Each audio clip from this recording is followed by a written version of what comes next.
Hello, population, and welcome to Secret Wars TLDR. I'm Sal. I'm Ben. And I'm Tiffany. It's been a while, but we're finally back into the swing of things. Secret Wars number 4 debuted last week. You can check out that episode on Off the Rack, but these are just for the tie-ins. And each of us read a tie-in, and we're going to give you our spiel about what we thought of them and what happened in them. Mine was Secret Wars Red Skull number 1. Mine was E is for Extinction. Is that number 1? Yes, number 1. Mine was Secret Wars Journal number 3. Nice. Skip number 2. Apparently, I missed that. Yeah, I hear it's okay that you did that. I read a bunch of other ones too, but like we're not going to. No, but we're not going to talk about them. Okay. Like, did you like them? Like some of them. Ultimate End still makes no sense, but don't worry. 2 more months, it should. Oh. And actually, it makes more sense in the context of Secret Wars number 4. Oh. That's all I'll say about that for now. Because I don't want to spoil Secret Wars number 4, especially if you haven't seen it. Especially since we're not doing that on the show. Exactly. First up, I did Secret Wars Red Skull number 1, written by Joshua Williamson. Oh, yeah? Yeah. What did he write? He wrote Birthright. Booyah. Cool. With art by Luca Pizzari and colors by Rain Barreto. This was just The Wild Bunch. Or The Dirty Dozen. Is that kind of movie? I don't know those. Okay, here's the idea.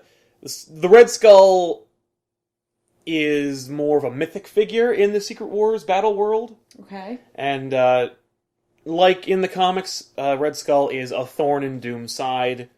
Doom, of course, being a dictator. Red Skull being a disciple of Hitler.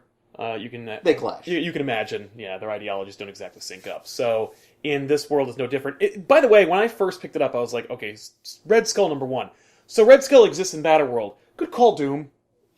Right? Yeah, I'm gonna keep Doom. I'm gonna keep Red Skull, Nazisms, Lyme disease. Maybe he's of the belief that no matter what, something like that would rise up, and why not just have the thing he knows instead of the unknown? The thing he knows is an unkillable Nazi. No, for Doom, not for God Doom. Right. He kept Marvel zombies. Yeah. Stupid. They play heavily in this book, by the way. So, Red Skull number 1 is just basically your ride-along character is Electro. In that Your ride-along is Electro? Electro. Okay. And he's a colossal tool. That he's a disciple, and a disciple of Red Skull. And the idea here is he's not necessarily... It's not that he's ever met Red Skull, but Red Skull is this anti-establishment movement throughout Battleworld. Oh, it's like the Red Skull. Yes. Okay. Except there is one, and I believe in him. If I were a disciple of him. Like, that's the idea. Oh, okay. Like, no. It's more of a piece... It's more of a state of mind. But really, there is one, too. And he's coming back. It's more of a religion. Which, of course, really pisses off Doom. Yeah. Oh, wow. Yeah. And, so Electro is shooting his mouth off, and then Crossbones shows up. And Crossbones, of course, has worked with Red Skull on numerous occasions. And he's a pirate? Crossbones is a Captain America villain who is just really jacked and wears, like, a Bane mask. So... Crossbones has actually been collecting a number of ne'er-do-wells, including Lady Deathstrike, James Buchanan Barnes, a.k.a. Bucky Barnes, who's the Winter Soldier. Right. You've got Electro. No, wait, he's just Bucky Barnes. I'm sorry, Lady Deathstrike, which one is it? With adamantium fingers. The long hands? The only comic book version has the fingers. Okay, good. Only the movie one has, like, fingertip blades. I didn't like the fingertip blades. No, she was cool, but it was stupid. All right. So, yeah, and a couple other... superfluous villains who you're like, oh, cool. Oh, Magneto. Oh, of course. Oh, Magneto's a superfluous villain. Well, actually, Magneto features heavily in the story. But they're all from different areas of Battleworld, but they're all kind of guilty of, like, border hopping and, obviously, and inciting terrorism or inciting... Anti-Doomism? Anti-Doomism, precisely. And so, Sheriff Strange has enlisted Crossbones to... gather up these ne'er-do-wells, and basically he's like, okay, so you go... one day, Doom actually caught Red Skull and tossed him over the shield into the Deadlands, and... But they ignored him because he looks like them. Right, no, they ripped him apart, according to legend. Oh. And, but the Red Skull myth still remains, and so... Sheriff Strange has enlisted these bad guys to go into the Deadlands and go get some evidence that Red Skull is in fact dead. Ooh.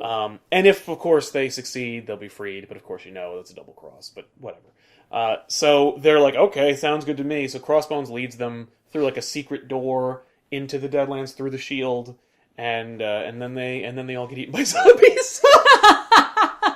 But, like, of course, the whole book is building up towards this whole, Bucky Barnes wants to get some revenge against the Red Skull, and he's their leader, and he's the good guy in a group of bad guys, and he's going to teach him a lesson about, teamwork, and Electro is the toolbox. He's the one who's going to die first, and you know that. So when the zombie Electro bites Electro, it's hilarious, but then everything goes to shit, and everyone gets eaten by zombies. What are the odds that zombie Electro is the first one to eat Electro? Well, it's hilarious. It's funny that way. It is. Statistically, it is, unlikely, but then Bucky's like, stick together, Tiro! He gets eaten too. And then all the zombies get slaughtered by this unseen, gun-wielding badass, and Magneto is saved. And Red Skull is like Darth Mauled out. And when I say Darth Mauled, I mean like Clone Wars Darth Maul, where he's like half robot, half Red Skull. And he's like, come with me if you want to die. What? Because the idea of... It's really flimsy Terminator joke. The justification for Red Skull is there's more power in letting people believe you're dead. So come with me if you want to die. But it's stupid. But, neat idea, funny premise, and it really kind of flips the whole genre on its ear, because you're like, I'm going to watch this stupid Dirty Dozen go into the Deadlands, and they're going to be friends, and they're going to learn things about each other. And then, they're going to get picked off one by one, it's going to be sad. Nope!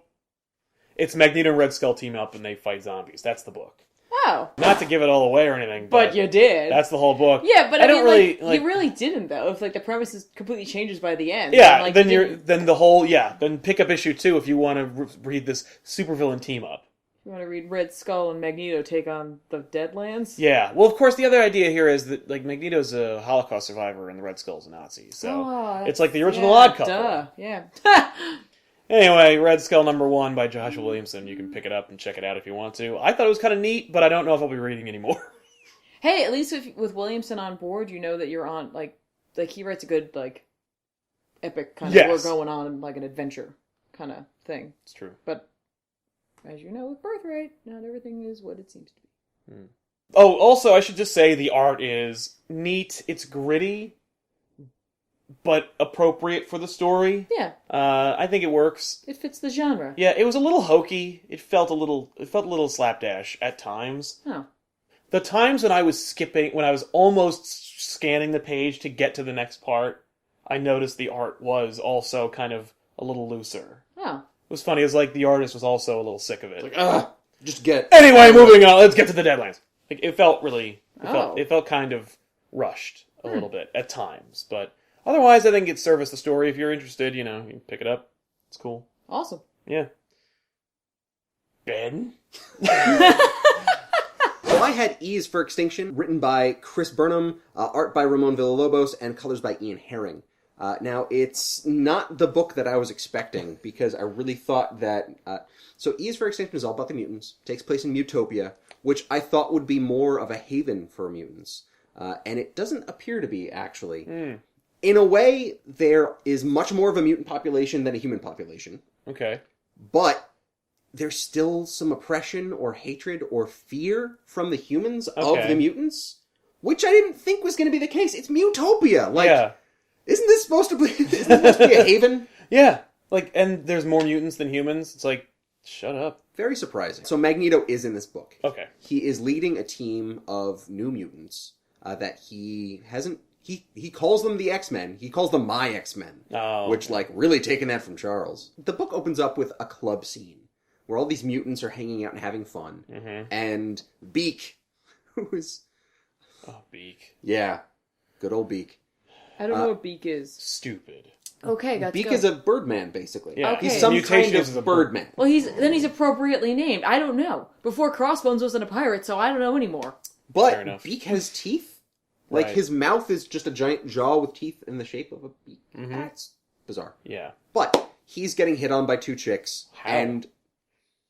Because they're all mutants. Fair enough. Doesn't matter. Yeah, it's good for them. Maybe it's because he has a little bit of prowess because he's part of the X-Men. Maybe okay. they look inside. Yeah. Maybe they're not just... Maybe that's the mutant power. They can see his inner beauty. So the place gets busted up by U-Men, who I don't know who they are, but they want to take mutants' mutant abilities. Like, steal them for themselves, apparently. And they do it with these weird corkscrew guns. Okay. Not sure how that works or what, but right. they're taking genetic abilities. So some mutants don't have powers that like really defend them. One person has like lava lamp eyes where shit just comes out and floats up. And he's like, don't take my eyes! Like, I need them and I can't even see very well. And one guy's like, well, I guess you don't miss them that much then. Oh my God. So these people are jerks. Yeah. And then Magneto busts up the party. Nice. And rescues all of the mutants that were under attack and destroys the U-Men. There's a spot where one of his X-Men is going to release someone, and the guy begged for mercy, and Magneto's like, mercy? Mercy! And he wraps chains around their neck and rips their heads off. Nice. You see it off panel, but you see the chains wrap But you get around. it, yeah. And he's like, this is the mercy that you get. Like, This is my mercy. It's a quick death. Cool. So, Magneto is taking no crap. Yeah. Cyclops and Emma Frost show up. Oh. And they're being made fun of by the X-Men because their powers are kind of lame now and they don't have any prowess. Mm-hmm. So it turns out that Magneto has a school, not the Charles Xavier school, but his own nexus for mutant education or something. It's called the Atom. Oh, that makes sense. And Cyclops and Emma Frost are hanging out at the Xavier school. Okay. And they're like wondering what they can do and how they can challenge Magneto in some sort of way. Magneto then leads one of his students, like a promised student of his, into a secret room. He's like, I've never shown anyone this before. And he leads them to basically a large egg. And inside of it is the Phoenix Force. Oh, okay. And he's like, somehow I believe you have the power to unlock this. Like the next generation. Like, I trust you. My kids were failures, but I have faith in you. As if you were my son. Oh, badass. Which is interesting. Yeah. Turns out that, I don't know, somehow Scott found out that the Phoenix Force is there, and apparently it is Jean Grey. Oh, she's like in the egg? Presumably. Fair enough. At least that's what we see. We see an image of a woman inside of it. Okay. And Magneto says it's Jean Grey. Alright, well. And so far, nothing of the book has claimed otherwise. Right. So Cyclops is saying, like, I have to find help, and I have to get her out somehow. Why does he just sit on it for a while? Well, because he's not Beak. It wasn't Beak to it. Doc enlists the help of who else but Wolverine. Right, well. And Wolverine is taller now. Okay. Somehow he got a growth spurt, and we think it's because his healing powers are fading. All the mutants, all the older mutants, powers seem to be waning a little bit. Oh. Everyone except for Magneto, by the way. Magneto's still at his peak. Interesting. So Cyclops is like, we have to get, like, I need your help. And Wolverine's like, I'm not helping you. Screw off. Yeah. And Cyclops is like, they have Jean. He's like, let's go. Well, I guess I'm in. Which is a weird team up for me. Like, yeah. You got the one person who also wants to bang your wife to help. Yeah. And you think he's not gonna try something? Right? No. Well, like right at the end, right before you. Okay, we saved her. Whoops. Yeah. I couldn't have foreseen this. So the book ends in a way with Magneto bringing another student down into the chamber, saying, "But for a different reason, right?" I've never shown anyone this. Oh no! And I'm like, oh shit, is he doing this to everyone? Does he all feel like they're special? He's got Alzheimer's. Yeah. He just keeps forgetting that he brought somebody down there and that he showed them something. To him, he really has never shown them anything. Nope. Right. What? I did that? Really? Oh, crap. So he's showing another student the egg. And it's a woman this time. And he's like, I believe that we need your talent. Like, in order to unlock the Phoenix Force, we need a psychic father and mother. And I'm like, you don't mean yourself, too, do you? Because you're not psychic. Nope. You just have magnetism powers. That's what he's using right now. Yeah. Animal magnetism. Yeah, that's right. Also, that's like near the end of the book. Cyclops and Wolverine and Emma Frost go off to some facility to to unlock someone that will help them get their powers back up to full potential. Nice. And I have no idea who it is. Right. It's someone who's locked away in a straitjacket, and I'm not going to reveal who. I'm not even going to say who, like, in description-wise, but, like, the book is pretty interesting so far. I have one complaint. Mm-hmm. The art is incredibly... I don't know exactly how to describe this. I would say gross. Right. I think I know who this artist is, and it looks like someone trying to draw like Frank Whiteley. It reminds me very much of Transmetropolitan. And the city and the people in Transmetropolitan are gross. Like, they are disgusting future people where you're just like, oh, that's what we've become? No. Yeah. And that's what everyone in Utopia is drawn like. And I'm like, is this a comment that mutants are gross? I think it's trying to build off of the idea of the Morrison-Quitely era of New X-Men, which is like, Frank Quitely draws in this very interesting style, and sometimes the characters he draws are pretty gross looking. Mm-hmm. But if you try to draw like Frank Quitely, they all look gross. So, the characters looked gross to me, but that didn't really detract from the book. Right. It doesn't make the story any less interesting, and it doesn't distract me so much from what's going on. Mm-hmm. So I'm on board with it. And I think that if you're really interested in figuring out what Utopia is about, figuring out what Magneto and what everyone else is up to, definitely pick up this book. So Utopia has nothing to do with cats, is what you're telling me. It's not MEW-topia. Beast is in it, and he is so catified. No, I thought... That's when he became a Catman. It was during Morrison's runs. It's probably all the Marvel characters are cats. No, I'm sorry, that's not... No, that's Meowtopia. And that's not in Battleworld. Yeah, and that's also not a thing that exists. No, or Catopia. Yeah. How many stories are in Secret Wars Journal? There's always two. There's always two. I thought there were 3. No, there's 2. It's always 2. Oh. Never more than 2. Always 2 there are. No more, no less. Anyway, what was the first story? I want to do them backwards. Oh, okay. Because I liked one. I like them both. I like one more than the other. Fair enough. Let's start off actually with the second story in the book, which is The Smashing Cure by Scott Aukerman with art by R.B. Silva. This story takes place just outside of Greenland, or near Greenland. That's what they say. And we are focused on Doc Samson. Okay. Who in this world is an anger management therapist. Yeah, that's what he was in when he first was created. Okay. Which one is Doc Samson again? He looks like He-Man, but with big green hair. Yeah. It's funny that you say that he looks like He-Man, or he did, because he does, like, in this world as well, he doesn't look like it, but he reminds me of the essence of the SNL sketch where The Rock is trying to pretend to be Superman, because there he is in, like a button-down shirt with a tie, but he's huge! Yeah. He's not trying to hide or anything, but like... Yes, I'm just doing some business. Exactly. It's like, have a seat. I'm like, what the hell? And he has, like, long green hair, which he holds in a ponytail. He's, like, so decidedly 90s. It's amazing. Yes. But in this world, everyone's been, like, exposed to gamma radiation. Mm-hmm. So, like, he's an anger management therapist in a world of Hulks. Right, he's trying to keep all the Hulks. Trying to just live and, like, in the city. So he's the richest man ever. No, like, he feels like his work is totally useless. He's just like, what's the point? Yeah, because everyone gets pissed off. Yeah. Well, it sounds like he needs an anger management. Bingo. Well, no, but he's not. He's not, like, he's more depressed than angry about it. And he starts off, we, like, see a couple of his patients. The first is, I guess it's Hank Pym and Janet Van Dien. Okay. And they are coming to essentially just like some couples therapy because like he's really upset because like she essentially became like the more famous of the two. Okay. Because like she took his tech, I guess, and turned it into a line of clothing that would expand as people hulked out. Oh, brilliant. So like initially it was supposed to be designed to help like fat women. Uh-huh. But like now it helps Hulk people stay dressed. So like everybody's like, yay, Janet. And so yeah, she's a clothing designer. Yeah, so. Exactly. And like she ends up like hulking out. It's like so there's a fight. Kind of. And like he's like, come on guys. And you know, you see him going through just the city and like seeing the day-to-day and how, like, at the drop of a hat, people just hulk out and start fighting.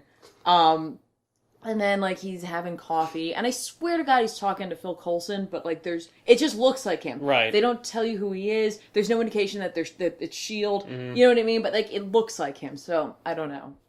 And then he ends up treating another patient who is Peter Parker. Oh. Who's young at this point. Like he's a teenager? Yeah. And, his uncle has died. So, spoilers, guys! And his aunt sent him to therapy because, like, he seemed to not be able to deal with it. So they're just going on about it, and it's actually a really nice scene. It's bizarre because, like, I thought this was kind of like a tongue-in-cheek book, and then you have like this really like down-to-earth moment where like Samson's trying to get him to tell him what's going on, and Samson's an amazing therapist, by the way, like unbelievable, and he gets Peter to admit the fact that like the reason he's been so angry and upset is that when the last thing he said to Uncle Ben was that he hated him. Mm-hmm. And he can't get over that. And, like, Peter hulks out, and then he turns around and Samson's, like, huge and hulked out. Oh. And, like, Peter's like, how'd you do that? He's like, have a seat. Like, have a dad, kid. Let's talk about this. Because he's like, do you think, like, what upsets you the most? And he's like, it upsets me that, like, he spent the last hours of his life thinking, or being upset by the fact that I said that, like, I hated him. And he's like, and do you think your uncle would want you to spend the rest of your life being upset by that? And he's like mind blown. Yeah. And, like, essentially it ends that, like, they're gonna, like, continue to, like, see each other and talk. And, like, and, like, he's just like, yeah, I'm feeling better about this. Oh, wow. It's just this really cute little story, like, that explores the idea of a world of Hulks. And one kind of regular guy. Yeah, sort of guy who's just like, I'm an anger management therapist. In a world of Hulks. Yeah, like, who are just, they get in their cars and they go places, but they're not Hulks all the time, but, yeah. I thought, like, at first I was like, what the hell is this? And then, like, I was like, this is cute. Yeah. It sounds like a really nice story. Yeah, it was. And, like, I feel like that was one of the superior, like, one-shots. Like, I don't know if I want to I don't want to read any more of that. I don't want more of that at all, but, like, I was like, that's cute. Yay. Thank you. Yeah. Now the other one in this book is another one that I'm like, fuck you, give me more. I want more of the next story, or the first story of this, which is Who Killed Tony Stark? Oh. By Frank Thierry, with art by Richard Isono. This story is so cool, and I'm never going to see any more of it. You know that? It's just, takes place in Old Town, which immediately I was like, from Sin City? Yeah, but no. Takes place in Old Town. I mean, that's where Tony would be. Right? And Tony Stark is dead. He's been murdered. And he's in his office. The setting is a 1940s noir movie. Okay. Like a detective style, like Humphrey Bogart. Maltese Falcon kind of thing. Funny you should say that. And there is someone investigating, because, like, Tony Stark's in, like, his home, I guess, but dead. And someone's investigating it, and the person that's investigating it is Logan. Oh. Who is, I guess, a private eye of sorts. And there he is. Well, you can always smell out trouble. Right? Well, there he is in his suit with his yellow shirt and his blue tie. God. It's amazing, by the way. The art in this book is amazing. And he's doing his narration, he's talking about Stark and all that, and, Wait, he has a cigar in his mouth, right? No cigar. And, of course, there's a dame, and it's Pepper Potts. Natch. And it's really cute, because Wolverine has this whole, like, monologue where inner monologue where he's talking about the investigation, blah, blah, and, like, how, like, Potts, found him, and, like, he's like, what do you do exactly? And she's like, I'm his biographer. Oh. And he's like, yeah, I'm sure. Right, sure. There was a whole lot of biography going on here. Can I read some of that book? Well, it's a work in progress. But it was mostly dictation. He mentions the fact that he's just like, I guess it's something that me, like, and Tony had in common. Like, we both have a thing for redheads. Yeah, like, it's cute. I was gonna say. And so he asks her, like, if there were anyone who would, like, want to do harm to him. She's like, are you kidding me? Right. She's like, Baron Zemo, the Red Skull, Nazis, you Steve know what I mean? Rogers. Like, anybody. No, Steve Rogers is not on the list. And then, like, Logan just launches into being a detective. He's like, that knife, I've seen that knife before. Like, it's decidedly Asian. Yeah. Okay, yeah. Like, he's like, I've seen it before. And he's gonna go after the Mandarin. Oh! Ha! Yay, that's fun. So he goes to the 10 Rings Club. I was going to say, it wasn't a ring that was left behind. I didn't know this. Yeah. Because because in this world, the Mandarin is like a Yakuza boss. That's awesome. So, like, he recognizes the knife from, like, one of his guys. Like, that's their style. So he cool. goes there, like, to the 10 Rings Club, and he beats the crap out of everybody, and the Mandarin's sitting there, like, in his suit, like, yes, with all of his rings. But he's just a dude. Yeah, like, he's not, like, all Mandarin. No, but he does have all the rings, and, you know, Logan's like, they're having some banter, and Logan's like, you are not the Mandarin. Oh. He's like, you don't smell like the Mandarin. And he's like, and he goes on, he does all these clever things that he says. And, like, this guy has, like, this weird tattoo on his neck. And then, he gets the upper hand on Logan. And he's, like, this crazy, like, energy stuff that he uses on Logan. And then he gets his, like, head blown off from, like, off panel. And standing there in the doorway is Frank Castle with, like, this bag on his head with a skull on it. And, like, Logan's, like, AKA the Punisher. And, like, they go outside and, like, they're by his car, and, like, Logan's like, this guy, even I know to, like, be careful around. And he opens his trunk, and in this trunk is the remains of Whiplash. And Logan's like, what the hell is this? And he's like, it's Whiplash, but it's not Whiplash. Oh. Like, it's an imposter. Right. Huh. And so these people are getting replaced. And he also has a tattoo.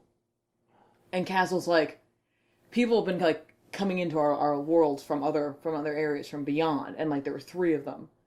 And they reveal that it's from, like, Apocalypse. Like, they all have, like, the red triangle tattoos. Oh. And I forgot about the Maltese Falcon part, but I'll go back to that in a minute. Because, like, that was, like, part of the MacGuffin that initially launched us on this whole journey, was that he felt like Pepper Potts said that they stole the Fing Fang Foon dragon or whatever. And it's a green little statue. That's awesome. So that's our MacGuffin, but then it turns out to be a different thing anyway. So it was like they did the switcheroo on us. And it's about this time that Wolverine figures out who the third person was, and it's Pepper Potts. Oh yeah. So we got our femme fatale in there because they find the body of Pepper Potts because the new Pepper Potts killed her doppelganger, and, you know, she escapes on a train, and that's it. Like, it's so noir, and, like, the last frame, of course, is, like, her sitting on a train, like, looking out the window, and, like, it's just, like, Logan's narration that said, like, I always had a thing for redheads. Yeah, that's cool. So, I was like... What would be neat is if, in her reflection, it was a Skrull. Right? No. I thought that's where we were going, was with Skrulls, but no, it's Apocalypse people. Yeah, that's like, cool. They escaped from there, and they came here. Okay. Just that's to neat. muscle in on them. And I don't know. So, like, technically only one of them is still around. Of the 3 that came. That world is so cool. Yeah. But, like, I love that kind of stuff. I love that alternate versions of things, you know? Like, 1602 and, The Ronin versions of everybody. Yeah, exactly. And in this, like, it was unbelievable. I mean, Wolverine didn't snicked one time. And I was like, this is so cool. But it still works. It's so cool. That's neat. So freaking cool. And we're never going to see it again. Never going to see it again. And I like how, like, we're only really getting the Punisher and stuff like this. Yeah. I noticed there's a lot of Punisher cropping up throughout Secret Wars. Yeah. And it's just people who... It's almost like everyone has a Punisher pitch. And they're like, I'm going to use them now.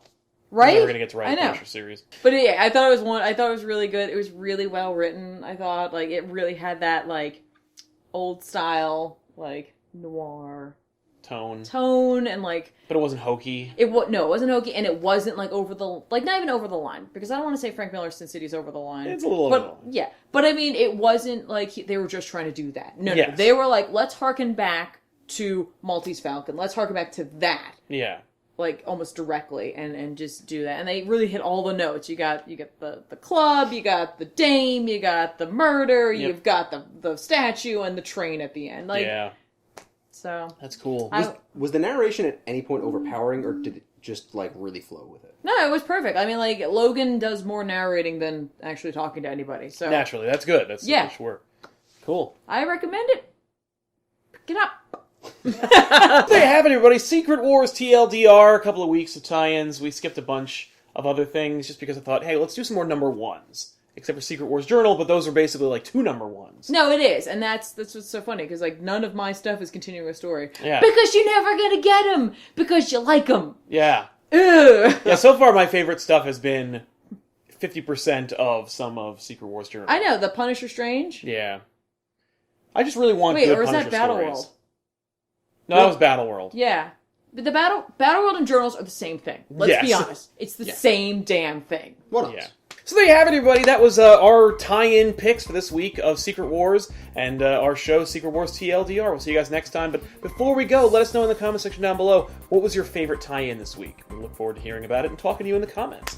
So we'll see you guys next time. I'm Sal. I'm Ben. And I'm Tiffany. So long.